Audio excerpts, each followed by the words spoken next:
नमस्कार, मी मनीषा जयप्रकाश. आपण पाहत आहात लोकसंदेश न्यूज. पाहूया आजच्या सविस्तर घडामोडी.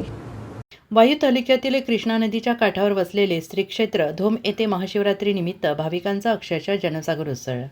पहाटेपासूनच लक्ष्मी नरसिंह आणि सिद्धेश्वर मंदिरात दर्शनासाठी रांगा लागल्या. हर हर महादेवच्या जयघोषात आणि भक्तिमय वातावरणात भाविकांनी दर्शन घेऊन अभिषेक पूजा केली. ऐतिहासिक आणि धार्मिक वारसा लाभलेल्या या मंदिर परिसरात वर्षभर भाविकांची वर्दळ असते. प्राचीन स्थापत्यशैली, दगडी नक्षीकाम, कमळाकृती शिल्प आणि नंदी मंडप ही मंदिराची वैशिष्ट्ये भाविकांचे लक्ष वेधून घेतात. शांत आणि निसर्गरम्य वातावरणामुळे येथे आध्यात्मिक समाधान लाभत असल्याची भावना अनेकांनी व्यक्त केली. महाशिवरात्रीनिमित्त विशेष अभिषेक, रुद्रपाठ, महाआरती, भजन कीर्तनाचे आयोजन करण्यात आले. स्थानिक ग्रामस्थ आणि मंदिर व्यवस्थापन समितीच्या वतीने दर्शनासाठी आलेल्या भाविकांसाठी प्रसाद व्यवस्था करण्यात आली.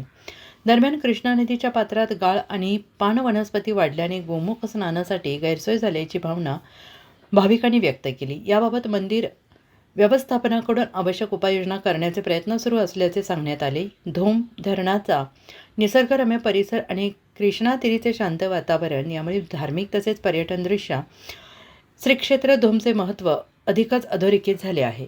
सातारा प्रतिनिधी प्रवीण नवघरे यांचा रिपोर्ट.